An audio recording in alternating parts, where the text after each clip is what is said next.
A veces, una frase basta para romper una vida entera. Yo escuché la mía hace unos meses, sentado en mi propia mesa, rodeado de personas que alguna vez llamé familia. Las palabras salieron de la boca de mi sobrino Antonio, frente a todos sus amigos, frente a su esposa, frente al mundo que yo había ayudado a construir para él. No te metas, ya no eres parte de la familia. Todos rieron. Yo solo bajé la mirada, terminé mi café y me levanté. Lo que ellos no sabían esa noche, lo que Antonio jamás imaginó mientras reía con sus invitados, es que esa frase fue lo mejor que pudieron decirme. Porque hoy, mientras escribo esto desde mi nueva casa frente al mar, con el sol entrando por la ventana y el sonido de las olas acompañándome, puedo decirles que esa casa donde me humillaron ya no es de ellos. Los 3.400.000 pesos que valía están seguros en mi cuenta, y ellos tuvieron que buscar dónde vivir. Pero para entender cómo llegué hasta aquí, hay que volver unas semanas atrás. Antes de continuar, suscríbanse al canal y díganos en los comentarios desde dónde nos están escuchando. Mi nombre es Don José Méndez. Tengo 72 años y durante 5 años viví solo. Después de que mi esposa Lucía muriera, la casa se volvió demasiado grande, demasiado silenciosa, demasiado llena de recuerdos que dolían cada vez que abría los ojos. Los vecinos me miraban con lástima. Las mañanas eran frías, incluso en verano, y las noches eran peores. Fue Antonio quien insistió, mi sobrino, el hijo de mi hermana menor que murió cuando él tenía 15 años. Yo lo ayudé a estudiar, pagué su universidad, lo vi casarse con Claudia. Siempre fue educado, atento. O eso creí. Tío José, véngase a vivir con nosotros, me dijo una tarde de septiembre, con esa sonrisa que siempre tuvo. La casa es grande, tiene su propia habitación con baño, no puede seguir solo. Somos familia. Esa palabra, familia, me convenció. Vendí mis muebles, guardé las pocas cosas que importaban y una mañana de octubre llegué con 2 maletas y el corazón lleno de esperanza. Claudia me recibió con un abrazo. Me mostró mi habitación. Esa casa siempre fue mía. La compré cuando me casé con Lucía, hace más de 40 años. Años atrás permití que Antonio y Claudia vivieran aquí, cuando necesitaban un lugar. Y cuando la soledad apretó después de la muerte de mi esposa, acepté su invitación para volver y ocupar un cuarto. Por primera vez en años sentí que volvía a pertenecer a algo. Las primeras semanas fueron hermosas. Me levantaba y había café recién hecho.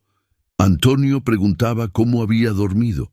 Claudia cocinaba esos tamales de pollo que me recordaban a mi infancia. Conversábamos en las noches, veíamos televisión juntos, reíamos. Yo era feliz, pero algo empezó a cambiar. Pequeñas cosas. Frases cortadas a la mitad. Tío, no se preocupe, yo lo hago. Déjelo, yo lo hago mejor. No, tío, usted descanse. Al principio pensé que era cariño, que querían cuidarme. Un día intenté lavar mi ropa y Claudia me quitó la canasta de las manos. Usted no tiene que hacer nada, don José, relájese. Pero su tono no era dulce. Era firme, casi molesto. Intenté ayudar en la cocina y Antonio me apartó con suavidad. Ya no está para estas cosas, tío. Siéntese. Las conversaciones en la mesa empezaron a excluirme. Hablaban de cosas que yo no entendía, usaban palabras que no conocía, reían de chistes que no me contaban. Cuando yo intentaba opinar, me sonreían con paciencia exagerada, como se le sonríe a un niño que interrumpe a los adultos. Una noche, mientras cenábamos, mencioné que había visto una noticia sobre el precio del dólar. Antonio me miró como si hubiera dicho algo estúpido. Tío, eso ya cambió. La información que usted ve es vieja. Claudia soltó una risita. Yo bajé la vista a mi plato. Terminé de comer en silencio, subí a mi habitación Y mientras miraba el techo esa noche, con el sonido de sus voces y risas llegando desde la sala, comprendí algo que me heló la sangre. No me di cuenta de que aquel techo ya no era mi hogar. El dinero fue lo primero que dejó de ser mío. Sucedió una mañana de noviembre, 3 meses después de mudarme con ellos. Yo estaba tomando café cuando Antonio se sentó frente a mí con una expresión seria, casi preocupada. Traía unos papeles en la mano. «Tío José, necesitamos hablar», dijo, empujando los documentos hacia mí. «He estado pensando en su situación financiera». Mi situación financiera. Como si yo fuera un problema que resolver. ¿Mi situación?, pregunté, dejando la taza sobre la mesa. «Sí, tío. Usted recibe su pensión, tiene sus ahorros, pero...» Hizo una pausa, como si le doliera decirlo. «A su edad, manejar dinero puede ser complicado. Los fraudes están en todas partes. Las estafas telefónicas, los robos cibernéticos». Claudia apareció desde la cocina, como si la conversación estuviera planeada. «Don José, Antonio tiene razón. Mi tía Rosario, que en paz descanse, le robaron todo por teléfono. Se hizo pasar alguien por el banco y ella dio todos sus datos». «Yo no soy tu tía Rosario», respondí, sintiendo cómo la incomodidad me subía por la espalda. «Por supuesto que no, tío», dijo Antonio sonriendo, «pero es mejor prevenir. Yo puedo manejar sus cuentas. Pagaré todo lo que necesite, sus medicinas, su ropa, cualquier cosa. Usted solo tiene que pedirme». La palabra pedir sonó como una cadena. «Yo manejo mis cuentas desde hace 50 años, Antonio». «Lo sé, tío, y lo ha hecho muy bien, pero ahora es diferente. Todo es digital, las aplicaciones, las contraseñas. Es confuso. Déjeme ayudarlo. Es por su bien». Me quedé callado. En mi silencio, él vio aceptación. A la semana siguiente, Antonio me pidió mis tarjetas bancarias. «Solo por seguridad, tío. Las guardaré en un lugar seguro. También las contraseñas de mis cuentas en línea, para poder pagar sus servicios a tiempo». Yo se las di, todas, porque todavía quería creer que me estaban cuidando. Los primeros días no noté nada extraño. Antonio pagaba las cuentas, me compraba mis medicinas, todo parecía funcionar, pero después empezaron las restricciones. Quise comprar un libro en la librería del centro. Cuando saqué mi cartera, recordé que no tenía mis tarjetas. Le llamé a Antonio. «¿Un libro, tío? ¿Para qué necesita un libro? Aquí en casa hay muchos. Quiero uno nuevo. Es una biografía de Pedro Infante». Escuché su suspiro al otro lado de la línea. «Tío, no es necesario gastar en eso. Si quiere leer, puedo buscarle algo en internet». «Antonio, quiero comprar el libro. Es mi dinero». Silencio. «Sí, tío, claro, pero estamos cuidando los gastos. El mes pasado se gastó mucho en... ¿En qué? En comer, en existir. No se enoje, solo digo que hay prioridades. Le compro el libro la próxima semana, ¿va?» Colgó antes de que pudiera responder. No compré el libro. Regresé a casa con las manos vacías y una humillación que me quemaba el pecho. Esa noche, escuché a Antonio y Claudia hablando en su habitación. La pared era delgada. «Ya está controlado», decía Antonio. «No puede gastar sin que yo lo sepa. Es mejor así. A su edad, quién sabe qué podría hacer». «¿Y si pregunta por sus estados de cuenta?», preguntó Claudia. «No lo hará. Es de otra generación. No entiende cómo funcionan las cosas ahora». Rieron. Yo me quedé sentado en mi cama, con la luz apagada, sintiendo cómo cada palabra me arrancaba un pedazo de dignidad. A la mañana siguiente, intenté ser valiente. Bajé a desayunar y le pedí a Antonio mis tarjetas de regreso. «¿Para qué las necesita, tío?» «Son mías. Quiero tenerlas». «Pero si yo le compro todo lo que necesita...» «Antonio, dame mis tarjetas». Su rostro cambió. La sonrisa desapareció. «Tío, no empiece con esto. Ya hablamos. Es por su bien». «No es por mi bien. Es por tu control». Claudia dejó caer un plato en el fregadero. El ruido nos sobresaltó a los dos. Antonio se acercó, puso su mano sobre mi hombro. Su voz se volvió suave, casi condescendiente. Tío José, entienda, usted vive aquí gratis. No paga renta, no paga comida, no paga luz. Lo mínimo que puede hacer es confiar en nosotros. Esas palabras me cayeron como una cubeta de agua fría. Gratis, repetí en voz baja. No lo digo con mala intención, tío, solo que... Bueno, hay que ser justos. Me levanté de la mesa. No terminé mi café. No dije nada más. Subí a mi habitación y me senté frente a la ventana. Afuera, la vida seguía. Los autos pasaban. Los niños iban a la escuela. El mundo giraba. Y yo, a mis 72 años, acababa de darme cuenta de algo terrible. El dinero fue lo primero que dejó de ser mío. Hay días que dividen tu vida en dos, el antes y el después. Para mí, ese día fue un martes de diciembre. Hacía calor, ese tipo de calor seco que te hace sudar la espalda. Yo había salido a caminar, como siempre hacía por las mañanas, intentando escapar de esa casa que cada día se sentía más como una prisión. Pasé frente a la sucursal donde tenía mis cuentas desde hacía 30 años, en la esquina de la avenida principal, y por impulso, por esa intuición que a veces grita cuando algo no está bien, decidí entrar. Sofía, la ejecutiva que siempre me atendía en el banco, me vio entrar y su rostro cambió. Palideció. Se levantó rápidamente de su escritorio y me hizo una seña para que me acercara. «Don José», susurró, mirando a los lados como si alguien pudiera escucharnos. «Necesito hablar con usted».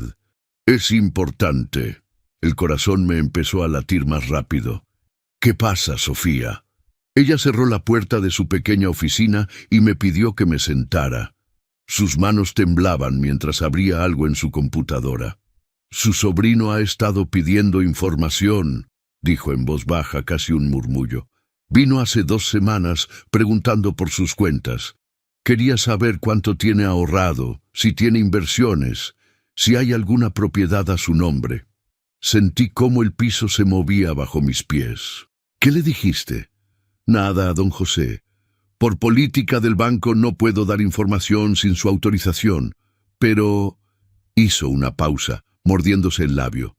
«Él insistió mucho. Dijo que usted estaba enfermo, que él tenía poder para manejar sus cuentas, que era urgente. Yo no estoy enfermo. Lo sé, por eso le llamo. Don José, tenga cuidado. No es la primera vez que veo estos casos. Personas mayores que...» No me dejó terminar la frase. No hacía falta. El mundo que yo conocía se estaba desmoronando. «¿Qué más?», preguntó. Logré decir, aunque mi voz sonaba como si viniera de muy lejos. Preguntó por su casa, si estaba a su nombre, si tenía deudas, si había testamento registrado. Cada palabra era una puñalada. Salí del banco caminando como sonámbulo. El calor de diciembre me golpeaba el rostro, pero yo tenía frío, mucho frío. Esa noche llegué a casa justo cuando Antonio y Claudia estaban recibiendo visitas. 3 parejas, amigos de ellos, riendo y bebiendo vino en la sala. Mi sala. La sala de la casa que todavía estaba a mi nombre. Nadie me saludó cuando entré. Me serví un vaso de agua en la cocina e intenté subir a mi habitación sin hacer ruido. Pero Antonio me vio. «Tío José, venga, únase con nosotros». No era una invitación, era una orden disfrazada de cortesía.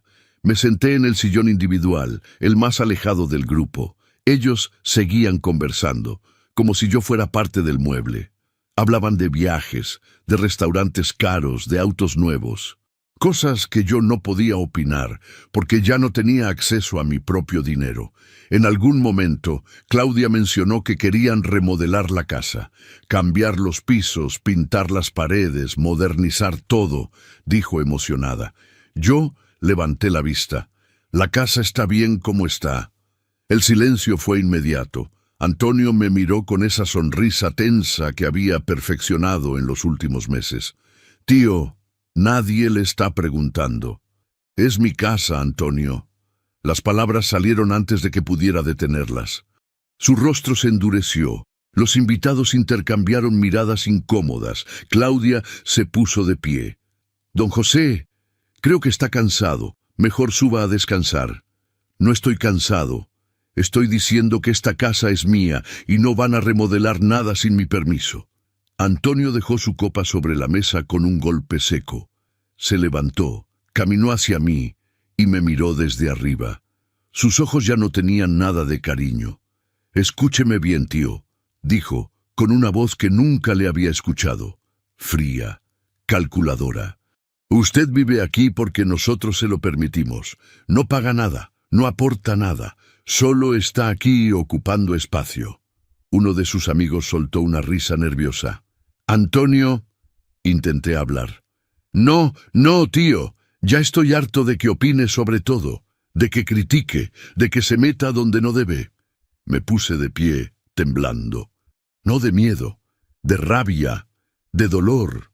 Yo te crié, Antonio. Pagué tu universidad. Te ayudé cuando... ¿Y qué? ¿Quiere que le esté agradecido toda la vida? Ya superé eso, tío. Usted ya cumplió. Ahora solo es una carga. Claudia no dijo nada. Los invitados miraban sus copas. Di un paso hacia él. Quería decirle tantas cosas, quería gritarle, quería que viera el daño que me estaba haciendo. Pero antes de que pudiera hablar, Antonio levantó la mano, señalándome como se señala a un perro desobediente, y gritó frente a todos: «¡No te metas! ¡Ya no eres parte de la familia!». El silencio que siguió fue peor que el grito. Todos rieron. No una risa fuerte. Una risa incómoda, cómplice, cruel. Yo solo me quedé ahí, de pie, viendo cómo el hombre que consideraba mi hijo me borraba de su vida frente a extraños. No dije nada más. Me di la vuelta, subí las escaleras lentamente, entré a mi habitación y cerré la puerta. Me senté en la cama, las manos me temblaban, el pecho me dolía. Esa noche no dormí, pero mi silencio empezó a planear. La venganza más poderosa es la que nadie ve venir. A la mañana siguiente me levanté temprano, muy temprano. El sol todavía no salía cuando bajé las escaleras. Preparé mi café en silencio y me lo tomé mirando por la ventana de la cocina. La casa estaba en completo silencio. Antonio y Claudia dormían después de su fiesta. Yo no había pegado el ojo en toda la noche, pero no por tristeza. No por dolor, por claridad. Cuando Antonio gritó aquellas palabras frente a sus amigos, cuando me dijo que ya no era parte de la familia, algo dentro de mí se rompió, pero no como se rompe un vidrio, como se rompe una cuerda que te tenía atado. Me puse mi camisa azul, la que Lucía me regaló en nuestro último aniversario. Me peiné frente al espejo, me vi a los ojos. Y ese hombre de 72 años que me devolvía la mirada ya no era el mismo que había llegado a esta casa con esperanza. Era alguien más fuerte. Dejé una nota sobre la mesa. Salí a caminar. Regreso al mediodía. Pero no iba a caminar. Llegué a mi banco a las 8 de la mañana. Sofía acababa de abrir su oficina. Cuando me vio entrar se levantó rápidamente. «Don José, ¿está bien?» «Mejor que nunca, Sofía. Necesito tu ayuda». Nos sentamos. Le expliqué todo. La humillación, el control, las palabras de Antonio. Ella escuchó en silencio y cuando terminé, asintió lentamente. «Hay algo que puede hacer, don José, pero tiene que ser usted quien lo decida, nadie más. Dime, podemos cambiar todas sus contraseñas, bloquear todas las tarjetas que no estén en su poder físico, reactivar la tarjeta principal solo para usted y, lo más importante, cambiar la dirección de envío de sus estados de cuenta para que lleguen a una nueva dirección, no a la casa donde vive ahora». Sentí como si me quitaran un peso de encima. ¿Cuánto tiempo tomará? 1 hora. Pero don José, si hace esto, su sobrino lo sabrá. Las transacciones empezarán a fallar inmediatamente. «Quiero que fallen», dije, y mi voz sonó más firme de lo que había sonado en meses. Quiero que sepa que ya no tiene poder sobre mí. Sofía sonrió, una sonrisa triste pero cómplice. Entonces, empecemos. 1 hora después, todo estaba hecho. Nuevas contraseñas, nueva tarjeta, emitida al instante, solo a mi nombre. Bloqueo total en todas las tarjetas anteriores. Configuré mi cuenta para recibir notificaciones en mi celular. Ese celular viejo que Antonio y Claudia siempre se burlaban porque no era inteligente, pero que ahora sería mi mejor aliado. Una cosa más, Sofía. Necesito saber cuánto tengo exactamente. Ella tecleó en su computadora y giró la pantalla hacia mí. 280.000 pesos en cuenta de ahorros, 320.000 pesos en inversiones a plazo fijo, 600.000 pesos en total, más la casa. Sentí que el aire regresaba a mis pulmones. Don José, dijo Sofía antes de que me fuera, conozco a un notario muy bueno, el licenciado Vargas. Si necesita proteger sus bienes, él puede ayudarlo. ¿Quiere que le dé su número? Por favor. Me anotó el contacto en un papel. Lo guardé en mi cartera como si fuera el documento más valioso del mundo. Gracias, Sofía. No sabes cuánto significa esto. Don José, me dijo apretando mi mano, si necesita algo más, lo que sea, llámeme. A la hora que sea, usted no está solo. Salí del banco con un propósito claro. Marqué el número del licenciado Vargas desde una banca del parque. Necesitaba pensar, respirar, planear. Notaría. Buenos días. Buenos días. Habla José Méndez. Sofía, la ejecutiva del banco, me dio su contacto. Necesito asesoría legal urgente. Por supuesto, don José. ¿Puede venir hoy a las 2 de la tarde? Ahí estaré. Colgué. Miré el reloj. Eran apenas las 10 de la mañana. Tenía 4 horas. Caminé por el centro, compré ese libro de Pedro Infante que Antonio nunca me dejó tener. Tomé un café en una cafetería donde nadie me conocía. Y por primera vez en meses me sentí libre. A las 2 en punto estaba en el despacho del licenciado Vargas. Un hombre de unos 50 años con lentes y una sonrisa honesta me recibió. Don José Méndez, siéntese por favor. Le conté todo, cada detalle, cada humillación, cada robo disfrazado de ayuda. Él escuchó sin interrumpir tomando notas. ¿Trajo sus documentos?, preguntó finalmente. Saqué de mi bolsa la escritura de la casa, mi identificación, mi acta de nacimiento, los papeles del banco, todo lo que había guardado celosamente durante años. Vargas los revisó con cuidado en silencio, asintiendo de vez en cuando. Finalmente levantó la vista. ¿En cuánto está valuada su casa, don José? La última vez que pregunté, hace 2 años, me dijeron que en 3.400.000 pesos. Vargas anotó algo. Es una excelente propiedad, zona consolidada, cerca de servicios. Podría venderse rápido si así lo decidiera. Quiero venderla. Las palabras salieron solas, pero en cuanto las dije, supe que eran correctas. Vargas me miró a los ojos. ¿Está seguro? Es su patrimonio, su hogar. Ya no es mi hogar, licenciado. Es una prisión disfrazada de techo. Él asintió lentamente. Entiendo. Más de lo que imagina. He visto muchos casos como el suyo. Personas mayores que son despojadas de su dignidad por quienes deberían protegerlas. ¿Qué puedo hacer? Primero, proteger sus bienes. Segundo, tomar decisiones mientras todavía es usted quien tiene el control. Y tercero, don José, recuperar su vida. Hablamos durante 2 horas. Me explicó todo el proceso, cómo vender la casa, cómo proteger el dinero, cómo cambiar de domicilio fiscal, cómo hacer que todo se moviera rápido, pero legal. Muy legal. ¿Cuánto tiempo tomará vender la casa?, pregunté. Si encontramos comprador rápido, entre 3 y 4 semanas. Tengo un cliente que busca propiedades en esa zona. Podría estar interesado. Hágalo. Vargas extendió su mano. Don José, lo que está haciendo requiere valor, mucho valor. No es valor, licenciado, es supervivencia. Salí de la notaría cuando el sol ya estaba cayendo. Caminé por las calles del centro con una sensación extraña en el pecho. No era felicidad, no todavía, era algo más profundo. Era poder. Regresé a la casa entrada la tarde. Antonio estaba en la sala viendo televisión. Apenas me miró cuando entré. ¿Dónde estuvo tanto tiempo? Caminando. Mentí con la mayor naturalidad del mundo. Ya sabe, a mi edad hay que mantenerse activo. Él resopló y volvió a la televisión. Subí a mi habitación, cerré la puerta y me senté en la cama. Saqué mi celular viejo y vi las notificaciones del banco. Todo estaba en orden. Todo estaba bajo mi control. Sonreí.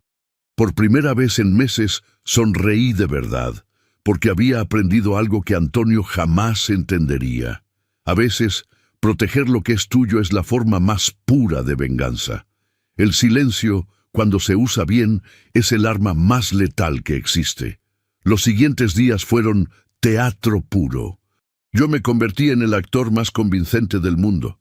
Bajaba a desayunar con mi sonrisa tranquila, preguntaba cómo habían dormido, leía el periódico mientras tomaba mi café, y actuaba como si nada hubiera cambiado. Pero todo había cambiado. Antonio seguía con su rutina. Salía temprano a su trabajo, regresaba al mediodía, revisaba su teléfono constantemente. Claudia iba al gimnasio, se reunía con sus amigas, gastaba en restaurantes caros. La vida continuaba para ellos como siempre. O eso creían. El primer golpe llegó 3 días después de mi visita al banco. Yo estaba en la sala, viendo las noticias, cuando escuché a Antonio hablando por teléfono en el comedor. Su voz sonaba confundida. ¿Cómo que fue rechazada? No, tiene que ser un error del sistema. Intente de nuevo. Pausa. No, no puede ser. Esa tarjeta tiene fondos suficientes. Es la cuenta de mi...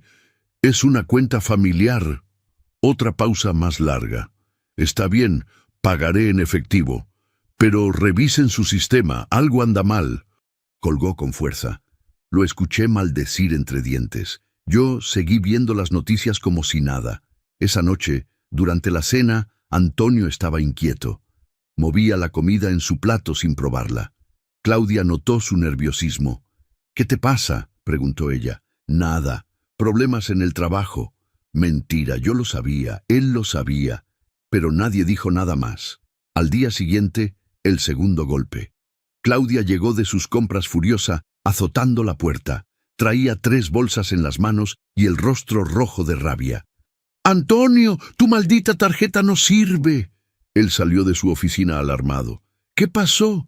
«Me dejaste en ridículo en la tienda. La tarjeta fue rechazada. Tuve que pagar con la mía y ahora estoy al límite». «Eso es imposible. La usé ayer y...». «Pues hoy no funcionó. Llama al banco. Esto es vergonzoso».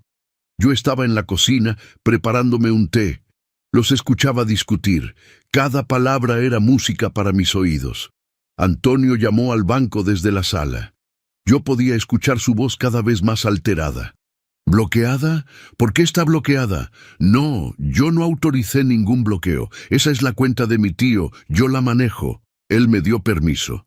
Silencio. ¿Cómo que solo el titular puede hacer cambios, pero yo... Más silencio. ¿Cuándo se hizo el cambio? Su voz se quebró un poco. Podía sentir su desesperación desde la cocina. Hace 4 días, escuché que decía, casi en un susurro. Entiendo, gracias. Colgó. El silencio que siguió fue delicioso. Yo salí de la cocina con mi té caliente, pasé frente a él como si nada y subí a mi habitación. Sentí su mirada clavada en mi espalda, pero no me detuve. No dije nada. El silencio era mi respuesta. Esa noche escuché otra discusión, más fuerte que la anterior. 200,000 pesos, Antonio. Gastaste 200,000 pesos de su cuenta en los últimos 3 meses, gritaba Claudia. Era para la casa, para las mejoras, para los muebles, para tus amigos, para tus comidas, para todo lo que se te antojaba. Él vive aquí gratis. Tiene que aportar algo.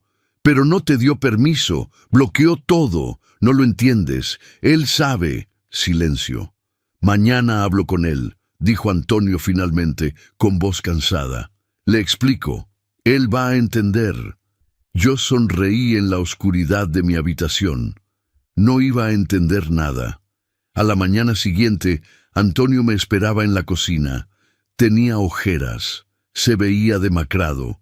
Cuando bajé, intentó sonreír. «Tío, buenos días. ¿Podemos hablar?» «Claro», dije con toda la calma del mundo, sirviéndome mi café. «Dime». «Es sobre las cuentas del banco. ¿Qué pasa con ellas?» «Pues, parece que hubo cambios. Las tarjetas están bloqueadas y yo...» «Ah, sí», lo interrumpí revolviendo mi café lentamente. «Fui al banco hace unos días. Sofía me recomendó actualizar la seguridad. Ya sabes, con tantos fraudes últimamente». Su rostro palideció. «Pero tío, yo manejaba esas cuentas. Era más fácil si...» «Antonio», lo miré directamente a los ojos. «Son mis cuentas, mi dinero, mi decisión». «Sí, pero... ¿hay algún problema con eso?» Se quedó callado. Podía ver cómo buscaba las palabras, cómo intentaba encontrar la manera de reclamar sin parecer obvio, pero no había manera. «No, tío, ningún problema, solo que, bueno, hay algunos pagos pendientes que yo había hecho con... ¿Con mi dinero?», pregunté, todavía con esa calma que me estaba costando mantener. «Eran para la casa, para todos». «Entiendo, ¿cuánto es?» 52,000 pesos. Casi escupo mi café. 52,000 pesos. En tarjetas de crédito que él había usado a mi nombre. «Qué interesante», dije finalmente, y yo sin enterarme de nada. «Tío», yo iba a decirle, pero... «Antonio, esas deudas son tuyas. Tú las hiciste. Tú las pagas». «Pero no tengo cómo. Pensé que usted... ¿Pensaste qué? Que iba a pagar tus gastos toda la vida». Se levantó bruscamente de la silla. «Usted vive aquí, le damos techo, comida, todo». Yo me quedé sentado tomando mi café, tranquilo, sereno. «Tienes razón, Antonio. Me has dado mucho». Mi respuesta lo descolocó. Esperaba pelea, encontró calma. «Entonces, ¿nos ayudará con los pagos?» «No». Esa única palabra cayó como piedra en agua quieta. «No, no. Son tus deudas, tu problema. Yo solo recuperé el control de lo que siempre fue mío». Antonio salió de la cocina dando un portazo. Escuché sus pasos subiendo las escaleras. Escuché otra discusión con Claudia. Gritos, reclamos, desesperación. Yo terminé mi café en paz. Los días siguientes fueron más de lo mismo. Llamadas de cobranza, mensajes al celular de Antonio, cartas del banco. Todo el castillo de mentiras que había construido con mi dinero se estaba derrumbando. Y yo solo observaba. Cada mañana bajaba, los saludaba, desayunaba en silencio. Cada noche cenaba con ellos, respondía con monosílabos y subía a mi habitación. No preguntaba, no ofrecía ayuda, no decía nada. El silencio se había convertido en mi declaración de guerra. Una semana después, Antonio ya no me hablaba. Claudia me miraba con odio apenas disimulado. Las comidas eran tensas, frías, incómodas. Perfecto. Porque mientras ellos se ahogaban en su propia trampa, yo estaba esperando. La llamada del licenciado Vargas llegaría pronto. La venta de la casa estaba avanzando. Los papeles estaban listos, y ellos no tenían idea. Una noche, mientras cenábamos en ese silencio pesado que ya se había vuelto costumbre, miré a Antonio. Él evitó mi mirada. Claudia masticaba su comida con rabia contenida. Yo sonreí para mis adentros. Por fin, el silencio empezó a tener sonido. La libertad tiene un precio, y yo estaba dispuesto a pagarlo. La llamada llegó un jueves por la tarde. Yo estaba en mi habitación, leyendo el libro de Pedro Infante que finalmente había comprado. Un pequeño acto de rebeldía que me supo a gloria. Mi celular vibró y vi el nombre Lic Vargas. «Don José, tengo buenas noticias. Su voz sonaba entusiasta. Encontramos comprador. Una pareja joven. Tienen el dinero listo. Están muy interesados. Ofrecen 3.400.000 pesos. Pago de contado. 3.400.000 pesos. Cerré los ojos. Respiré hondo. ¿Cuándo podemos firmar? Pregunté, sorprendiéndome de lo firme que sonaba mi voz. Mañana, si usted puede. A las 10 de la mañana en mi oficina. Traiga su identificación y las escrituras originales. Ahí estaré. Don José hizo una pausa. ¿Está completamente seguro? Una vez que firme ya no hay vuelta atrás. Licenciado Vargas, nunca en mi vida he estado tan seguro de algo. Esa noche dormí como no había dormido en meses, profundo, tranquilo, como duerme alguien que sabe que al día siguiente recuperará su vida. A la mañana siguiente me levanté antes del amanecer. Me duché, me afeité con cuidado, me puse mi traje gris, el que usaba para ocasiones importantes, y mi corbata azul marino. Me vi al espejo y el hombre que me devolvía la mirada ya no era la sombra derrotada que había llegado a esta casa meses atrás. Era don José Méndez y hoy recuperaba su dignidad. Bajé a la cocina. Antonio ya estaba ahí, tomando café, revisando su teléfono con cara de preocupación. Las cuentas sin pagar, los cobradores, su mundo cayéndose a pedazos. «Buenos días», dije. Él apenas levantó la vista. «Buenos días. Voy a salir. Un trámite personal». «¿Qué trámite?», preguntó Claudia, apareciendo desde el pasillo, con su bata de seda y su cara de amargura. «Personal», repetí tomando mi café de pie. No iba a darles explicaciones. Ya no. «¿A dónde va tan elegante?», insistió ella, mirándome de arriba abajo con desconfianza. «A vivir mi vida». Salí antes de que pudieran decir algo más. El taxi me dejó frente al edificio de la notaría a las 9:30. Llegué temprano a propósito. Necesitaba esos minutos para prepararme mentalmente. Sofía me había mandado un mensaje en la mañana. «Mucha suerte, don José. Usted está haciendo lo correcto». Subí al tercer piso. La secretaria me reconoció y sonrió. «Don José, pase. El licenciado ya lo espera». En la oficina estaba Vargas, y junto a él, una pareja de unos 35 años. Él, alto, con lentes, traje casual. Ella, menuda, sonriente, con un folder lleno de documentos. «Don José». Vargas se levantó a saludarme. «Ellos son Rodrigo y Mariana Salazar, los compradores». Nos dimos la mano. Ellos me miraban con esa mezcla de emoción y nerviosismo que tienen las personas cuando están a punto de comprar su primera casa. «Es una casa hermosa, don José», dijo Mariana. «La vimos por dentro y nos enamoramos. Tiene tan buena energía». Yo sonreí tristemente. «Alguna vez la tuvo. Ahora necesita una familia que la llene de vida nuevamente». «¿Ha vivido ahí mucho tiempo?», preguntó Rodrigo. 43 años. Compré esa casa cuando me casé.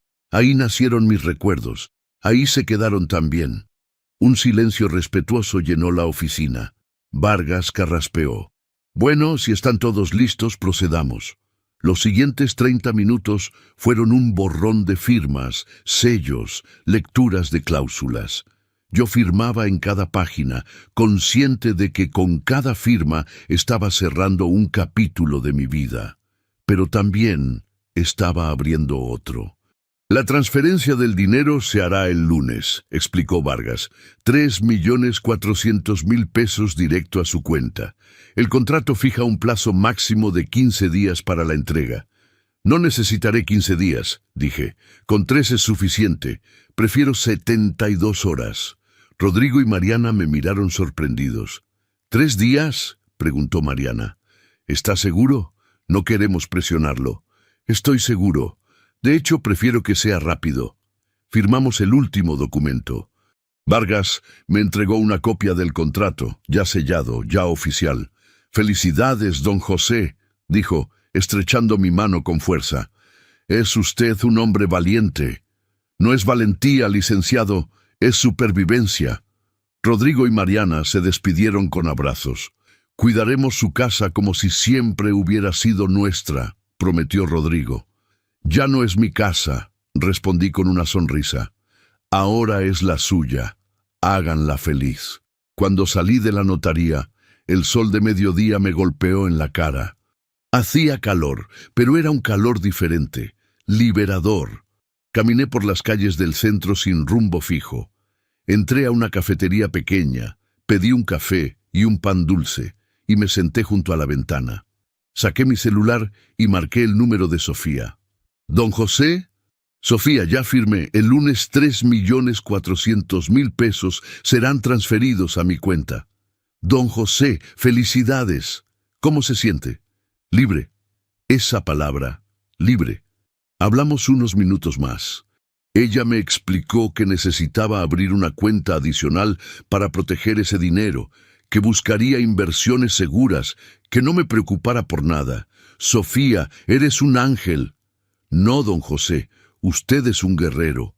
Colgué y me quedé ahí, viendo pasar la gente por la ventana. Familias, parejas, niños corriendo. El mundo giraba, indiferente a mi revolución personal, pero eso no importaba, porque yo había ganado. Regresé a la casa entrada la tarde. Antonio y Claudia estaban en la sala, viendo una película. Ni siquiera me miraron cuando entré. Subí a mi habitación, cerré la puerta y saqué del closet una maleta vieja, la misma con la que había llegado. Empecé a guardar mi ropa, mis fotos, mis documentos importantes, todo lo que realmente importaba. No era mucho. Una vida entera cabía en 2 maletas. Esa noche cenamos en el silencio de siempre, pero ahora el silencio tenía otro sabor. Tenía secreto, tenía poder.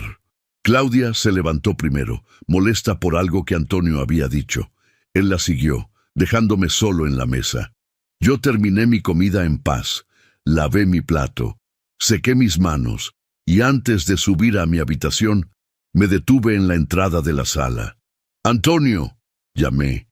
Él volteó sorprendido de que le dirigiera la palabra. «¿Sí, tío?» «Solo quería decirte algo». «¿Qué?» «El respeto perdido se cobra en silencio y se paga en efectivo». Su cara de confusión fue lo mejor del día. Subí a mi habitación sonriendo. El lunes llegaría pronto, y con él el final. Hay momentos en la vida donde todo el dolor acumulado se convierte en justicia. El lunes llegó con un cielo despejado. Me levanté temprano, como siempre, pero esta vez mi rutina tenía un propósito diferente. Revisé mi celular, un mensaje de Sofía confirmando que los 3.400.000 pesos ya estaban en mi cuenta. Todo estaba listo. Bajé a desayunar por última vez en esa casa. Antonio ya estaba en la cocina, hundido en su teléfono, con esa cara de angustia que se había vuelto permanente. Las deudas lo estaban ahogando. Los cobradores no paraban de llamar. Su mundo perfecto, construido con mi dinero, se estaba desmoronando. «Buenos días», dije, sirviéndome café. Él apenas gruñó una respuesta. Yo sonreí. Hoy era el día. A las 10 de la mañana sonó el timbre. Antonio estaba en su oficina improvisada. Claudia se arreglaba en su habitación. Yo abrí la puerta. Era un mensajero. Traía un sobre grande, oficial, con el sello de la notaría. «Don José Méndez, soy yo. Firma aquí, por favor». Firmé. Tomé el sobre. El mensajero se fue. Antonio salió de su oficina al escuchar la puerta. «¿Quién era?» «Un mensajero», dije, abriendo el sobre con calma. Traía documentos importantes. «¿Qué documentos?» Saqué los papeles, las escrituras de la casa, selladas, con una nota que decía: «Vendida, entrega de posesión pactada en 72 horas». Le extendí los papeles a Antonio, estos documentos. Él los tomó, confundido, empezó a leer. Su cara pasó del desconcierto a la incredulidad, de la incredulidad al pánico, del pánico a la furia. ¿Qué es esto?» Su voz temblaba. «Es la venta de mi casa». «¿Qué?»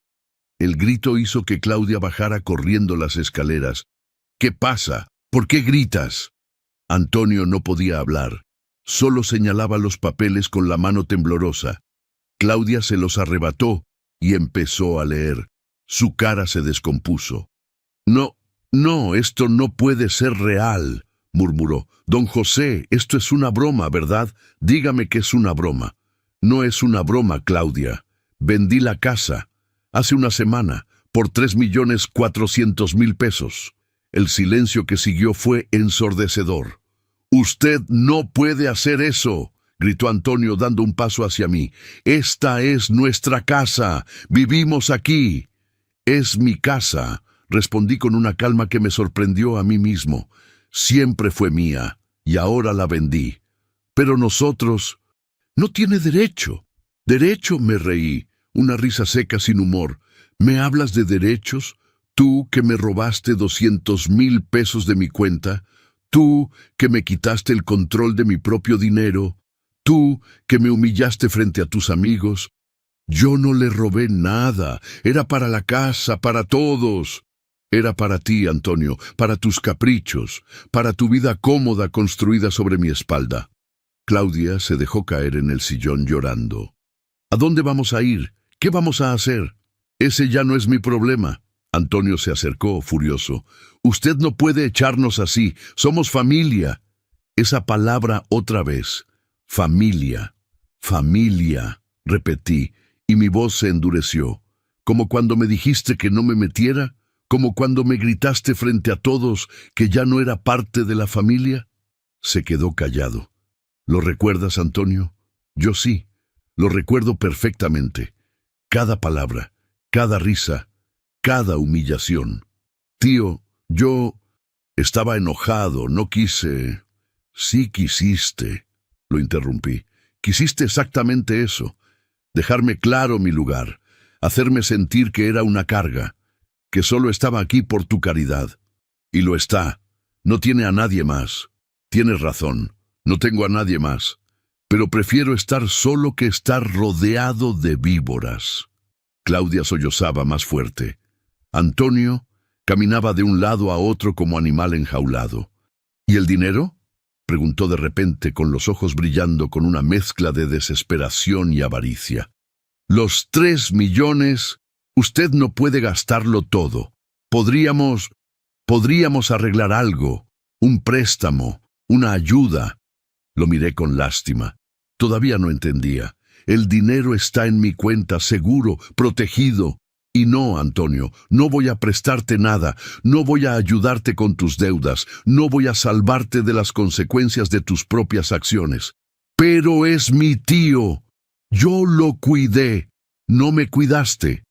Me usaste, me controlaste, me robaste, y ahora enfrentas las consecuencias. Usted es un viejo egoísta, malagradecido. Sus palabras ya no me dolían, ya no tenían poder sobre mí.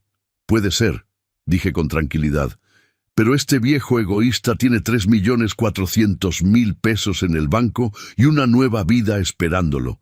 ¿Tú qué tienes, Antonio? Deudas, una casa que ya no es tuya. Se abalanzó hacia mí. Por un segundo pensé que iba a golpearme, pero Claudia lo detuvo, gritando. «Antonio, no, no lo hagas peor». Él se detuvo temblando de rabia con los puños apretados. Yo caminé hacia las escaleras calmado, digno. «Tenemos 72 horas para entregar la posesión a los nuevos dueños», dije sin voltear. «Los Salazar tomarán posesión el jueves». Subí a mi habitación. Mis 2 maletas ya estaban listas desde el día anterior. Las bajé una por una. Antonio y Claudia me miraban desde la sala, petrificados, incrédulos. Antes de salir, dejé un sobre blanco sobre la mesa del comedor. Un sobre con su nombre. «Antonio», llamé. Él volteó con los ojos rojos. «Hay algo para ti». «¿Qué es?» «Ábrelo cuando me vaya». Tomé mis maletas. Caminé hacia la puerta. Mi taxi ya estaba esperando afuera. Lo había llamado antes del desayuno. En el umbral me detuve. Me volteé una última vez. Los miré a ambos. Claudia llorando en el sillón. Antonio de pie, destruido, vacío. «¡Antonio!», dije con la misma calma con la que él había hablado aquella noche terrible. «¿Qué?». Su voz era apenas un susurro. Sonreí y repetí, palabra por palabra, lo que él me había gritado. «No te metas. ya no eres parte de la familia. El impacto de esas palabras en su cara fue todo lo que necesitaba ver. Cerré la puerta detrás de mí. El taxi arrancó. Yo miraba por la ventana cómo esa casa, que había sido mi hogar, mi cárcel, mi campo de batalla, se hacía cada vez más pequeña en la distancia. No lloré, no sentí tristeza, sentí paz. Dentro del sobre que dejé sobre la mesa, Antonio encontraría una sola frase escrita en mi letra. Gracias por abrirme los ojos. El mar tiene una forma de curar lo que la tierra rompió. Han pasado 4 meses desde que cerré aquella puerta. 4 meses desde que tomé mis maletas y dejé atrás una vida que ya no me pertenecía. Y mientras escribo esto, sentado en el balcón de mi nuevo departamento, con el sonido de las olas rompiendo contra las rocas y el sol de la tarde pintando el cielo de naranja, puedo decir con absoluta certeza, no me arrepiento de nada. Mi nuevo hogar está en un pueblo costero a 3 horas de la ciudad. Un lugar tranquilo donde nadie me conoce, donde nadie me mira con lástima, donde puedo ser simplemente José, don José Méndez, 72 años, dueño de su vida y de su destino. El departamento es pequeño pero luminoso, 2 habitaciones, una cocina donde cocino mis propias comidas, una sala con vista al mar. Lo renté por 12,000 pesos mensuales, un precio justo que pago con mi dinero, mis decisiones, mi libertad. Los 3,400,000 pesos están seguros en el banco. Sofía me ayudó a distribuirlos, una parte en inversiones que me dan intereses mensuales, otra en una cuenta de ahorro que no toco y otra para mis gastos diarios. También compré un seguro de gastos médicos mayores, algo que Antonio nunca se molestó en hacer por mí, que me da tranquilidad. Con los intereses y mi pensión vivo cómodamente, no de manera ostentosa, pero sí con dignidad. Como un hombre de mi edad merece vivir. Las mañanas aquí son diferentes. Me levanto cuando quiero, no cuando alguien hace ruido en la cocina. Preparo mi café como me gusta, fuerte y sin azúcar. Leo el periódico en el balcón, escuchando a las gaviotas. Camino por la playa, sintiendo la arena bajo mis pies descalzos. Hablo con los vecinos, gente amable que me saluda sin esperar nada a cambio. Hice amigos. Don Roberto, un pescador retirado que me enseña a jugar dominó. Doña Carmen, que vende tamales en la esquina y me guarda los de pollo porque sabe que son mis favoritos. El joven Miguel, que trabaja en la papelería y me recomienda libros. Son pequeñas conexiones, simples, honestas, y valen más que todos los años que pasé en aquella casa, rodeado de familia de sangre que solo veía en mí una cuenta bancaria con patas. He aprendido algo en estos meses de soledad elegida. Estar solo no es lo mismo que estar vacío. La soledad, cuando es voluntaria, cuando es digna, se convierte en libertad. Perdí un techo, sí, pero recuperé mi nombre. Hace 2 semanas llegó una carta. La vi en mi buzón, un sobre blanco con letra que reconocí inmediatamente. Antonio. El remitente confirmaba mis sospechas, la dirección de un departamento pequeño en las afueras de la ciudad. Ellos también habían tenido que mudarse. Me senté en mi sala, con la carta en las manos, debatiendo si abrirla o no. Parte de mí quería tirarla sin leerla, pero otra parte, la parte que todavía recordaba al niño de 15 años que perdió a su madre y lloró en mis brazos, necesitaba saber. La abrí. «Tío José», comenzaba. Su letra era apurada, nerviosa. «Espero que esta carta lo encuentre bien. No sé si querrá leer esto, pero necesito intentarlo. Los últimos meses han sido difíciles. Perdimos todo. Tuvimos que vender los muebles para pagar las deudas. Claudia y yo nos mudamos a un departamento pequeño. Ella tuvo que buscar trabajo. Yo estoy en problemas en mi empresa por los préstamos que pedí y no pude pagar. Sé que no tengo derecho a pedirle nada. Sé que lo lastimé, que lo traté mal, que tomé su generosidad y la convertí en abuso. Pero tío, lo necesito. Necesitamos ayuda. Solo un préstamo, 50,000 pesos para salir de las deudas más urgentes.